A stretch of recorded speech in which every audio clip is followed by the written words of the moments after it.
নমস্কার বন্ধুরা, আধ্যাত্মিক বাণী চ্যানেলে জানাই আপনাদের স্বাগত। ভারতীয় দর্শন শাস্ত্র এবং বিভিন্ন দেবদেবীর পূজা অর্চনার পদ্ধতি এই চ্যানেলের মূল আলোচনার বিষয়বস্তু। শিক্ষা, সঙ্গীত এবং শিল্পকলার দেবী হলেন দেবী সরস্বতী। তিনি একদিকে যেমন বিদ্যার দেবী, অন্যদিকে বুদ্ধিরও দেবী। আমাদের প্রত্যেকের ঘরেই দেবী সরস্বতী পুজো করা হয়। মূলত মাঘ মাসে শুক্ল পঞ্চমী তিথিতে বসন্ত পঞ্চমী বা সরস্বতী পুজো হয়।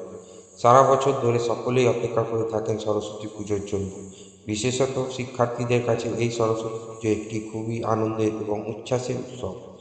ইতিপূর্বের ভিডিওতে আমি আপনাদের সামনে উল্লেখ করেছি যে সরস্বতী পূজার শুভ মুহূর্ত এবং পূজা সম্পন্ন কিভাবে করতে হয় এবং পুজোর কী কী উপকরণ এবং তার বিধি সম্পর্কে আপনারা চাইলে দেখে নিতে পারেন। লিঙ্কটি ডেসক্রিপশনে দেওয়া আছে। কিন্তু বন্ধুরা, আপনি কি জানেন সরস্বতী পুজো চলাকালীন সময়ে অর্থাৎ সরস্বতী পুজোর দিন আমাদের কখনোই কিন্তু ভুলেও এই ধরনের কাজ করা উচিত নয়। আমাদের শাস্ত্রে এ বিষয়ে বারবারই কিন্তু বলা হয়েছে যে সরস্বতী পুজোর দিন এই সমস্ত কাজ করা থেকে বিরত থাকতে, নচেৎ বিদ্যার দেবী বাগদেবী আমাদের ওপর কুপিত হন। কারণ যে ব্যক্তির কাছে বিদ্যা ও বুদ্ধি নেই, সেই বুদ্ধিহীন ব্যক্তির কাছে কিন্তু অর্থ ও সম্মান থাকে না। সর্বদাই সেই ব্যক্তি লাঞ্ছিত ও অপমানিত হয়।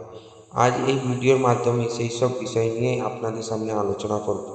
তবে তার আগে আপনি যদি এই চ্যানেলে নতুন হয়ে থাকেন, তাহলে পরবর্তী সময়ে এই চ্যানেলের ভিডিও পাওয়ার জন্য চ্যানেলটিকে সাবস্ক্রাইব করে রাখবেন এবং পাশে থাকা নোটিফিকেশন বেলটি ক্লিক করে রাখবেন। আর ভিডিওটি দেখে সমৃদ্ধ হলে একটি লাইক করবেন এবং পারলে আপনজনদের মধ্যে শেয়ার করে দেবেন। এবার বিস্তারিত আলোচনা করা যাক। বন্ধুরা, আমাদের সবারই বিদ্যা ও বুদ্ধির প্রয়োজন। বুদ্ধি ছাড়া ব্যক্তি জীবনে কোনো কাজই উন্নতি করতে পারে না। যে জিনিসটা থেকেই আমরা অর্থ উপার্জন করব, তার উপর আমাদের সম্পূর্ণ দখল থাকতে হবে। তাই তার জন্য মা সরস্বতী যদি আমাদের উপর আশীর্বাদ না দেন, তাহলে মা লক্ষ্মীর আশীর্বাদ থেকেও আমরা বঞ্চিত হব। যে ঘরে মা সরস্বতী থাকেন, সেই ঘরে মা লক্ষ্মীও থাকেন। বন্ধুরা, যে কোনো পূজা অর্চনার ক্ষেত্রে সবথেকে বেশি যেটা প্রয়োজন পড়ে তা হলো ভক্তি এবং শ্রদ্ধার মেলবন্ধন। তারপরও এমন কিছু কিছু জিনিস থাকে যে জিনিসগুলো সমস্ত পূজা ক্ষেত্রেই কিন্তু প্রযোজ্য। সরস্বতী পুজোর দিন কখনোই কিন্তু হাতে বা পায়ে নখ কাটা উচিত নয়। এমনকি পূজার দিন চুলও কাটা উচিত নয়। এটিকে অশুভ বলে মনে করা হয়। যদি একান্তই পা অথবা হাতের নখ কাটার প্রয়োজন পড়ে অথবা চুল কাটানোর প্রয়োজন পড়ে, সেক্ষেত্রে আপনি আগের দিন কেটে নিতে পারেন। এরপর দ্বিতীয় যে বিষয়টির কথা বলবো তা হলো এই সরস্বতী পুজোর দিন ফসল কাটা থেকে বিরত থাকতে হবে। এমনকি সেদিন বাড়ির কোনো ধরনের গাছ কাটাও নিষেধ বলে শাস্ত্রে বর্ণিত রয়েছে। প্রকৃতিও এই সময় উৎসবের মেজাজে থাকে, তাই বসন্ত পঞ্চমীতে যদি বৃক্ষরোপণ করেন সেটা অত্যন্ত শুভ হয়। বিশেষ করে যে সমস্ত গাছ লক্ষ্মী গাছ, অর্থাৎ যেমন ধরুন নারকেল অথবা সুপারি অথবা তুলসী, এই ধরনের গাছ আপনি এই দিন বাড়িতে লাগালে তা গৃহের পক্ষে অত্যন্ত শুভ ফলদায়ক হয়। তাই চেষ্টা করুন বাড়িতে এই দিন অন্তত একটি বৃক্ষরোপণ করতে। তৃতীয় যে বিষয়টি কথা বলবো তা হলো সরস্বতী পূজার দিন সেলাইয়ের কাজ করা উচিত নয়। এই দিন স্নান করার পর দেবীকে পুজো দিয়ে তারপরেই কিন্তু খাবার খাওয়া উচিত। সাধারণত আমরা ছোটবেলা থেকে এই বিষয়টি কিন্তু করে থাকি যে পুষ্পাঞ্জলি দেওয়ার আগে পর্যন্ত আমরা কোনো ধরনের খাবার মুখে দিই না। পুষ্পাঞ্জলি দেওয়ার পরপরই কিন্তু আমরা খাবার খাই। তাই একটু কষ্ট করে এই সামান্য এটুকু সময়ে মায়ের আশীর্বাদ পাওয়ার জন্য না খেয়ে থাকাই যেতে পারে। 4 নম্বর যে বিষয়টি কথা বলবো তা হলো সরস্বতী পুজোর সময় আমরা প্রদীপ প্রজ্বলন করে থাকি। আমাদের শাস্ত্রে প্রত্যেকটি পূজার সঙ্গে কিন্তু এই প্রদীপ প্রজ্বলন রীতিটি জড়িত। সরস্বতী পূজার ক্ষেত্রেও এর ব্যতিক্রম হয় না। কিন্তু এই পূজার ক্ষেত্রে যখন আমরা প্রদীপ প্রজ্বলন করি, খেয়াল রাখতে হবে যে এই প্রদীপটি পূজা চলাকালীন সময় যাতে নিভে না যায়।